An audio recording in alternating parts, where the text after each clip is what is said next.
രമേശ് നാരായണൻ, ആസിഫ് അലി. ഇതാണ് ഇന്നത്തെ. ഇതിൽ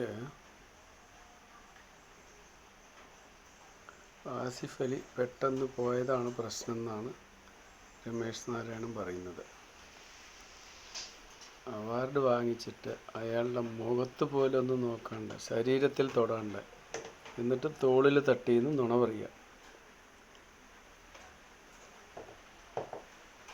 രമേശ് നാരായണൻ്റെ അത്ര പേരും പ്രശസ്തിയൊന്നും ഇല്ലെങ്കിലും ഞങ്ങളും കഴിക്കുന്നത് അരിഭക്ഷണം തന്നെയാണ്.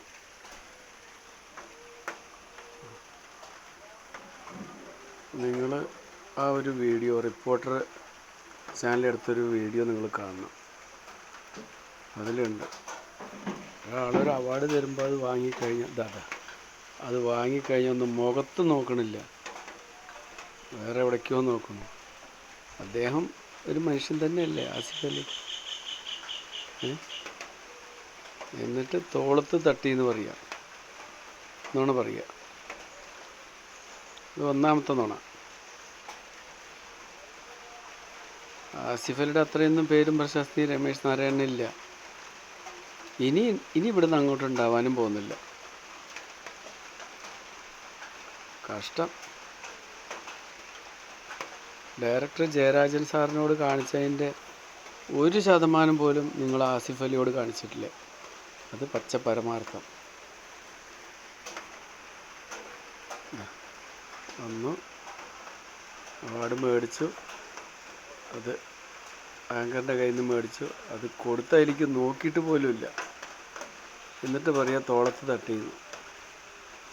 തോളത്ത് തട്ടിയെന്നാ പറഞ്ഞ് ഇനി അങ്ങോട്ട് പോ എന്നാണ് പറഞ്ഞതെന്ന് അറിയില്ല. അത് പറഞ്ഞ ആൾക്ക് തന്നെ അറിയില്ല. എന്നിട്ട് അത് തിരിച്ചു കൊടുക്കുന്നു. അതൊന്ന് എനിക്ക് തരൂ, തിരിച്ചു പിടിക്കൂ. ഇതുപോലെ ഇതിലൊരു അംശം പോലും ആസിഫ് അലിയോട് കാണിച്ചിട്ടില്ല. എന്നിട്ട് ചാനലുകാരോട് ഊളത്തരം പറയുക, മണ്ടത്തരം വിളിച്ച് പറയുക. ഇതൊക്കെ കാണുന്നതേ മജ്ജയും മാംസവും നാണവും മാനവും ഒക്കെ ഉള്ള ജനങ്ങൾ തന്നെയാണ് കേട്ടോ. നിങ്ങളെക്കാട്ടിലും കൂടുതൽ പാട്ടിനെക്കുറിച്ചും പാടാനുള്ള കഴിവും ഇതൊന്നും ഉണ്ടായിണ്ടാവില്ല ആൾക്കാർക്ക്. പക്ഷേ ഇത് ചെയ്തത് മണ്ടത്തരമായി പോയി. കഷ്ടം. ഇതൊന്നും വില കൊടുത്ത് കിട്ടുന്നതല്ല, തനിയെ ഉണ്ടാവുന്നതാണ്.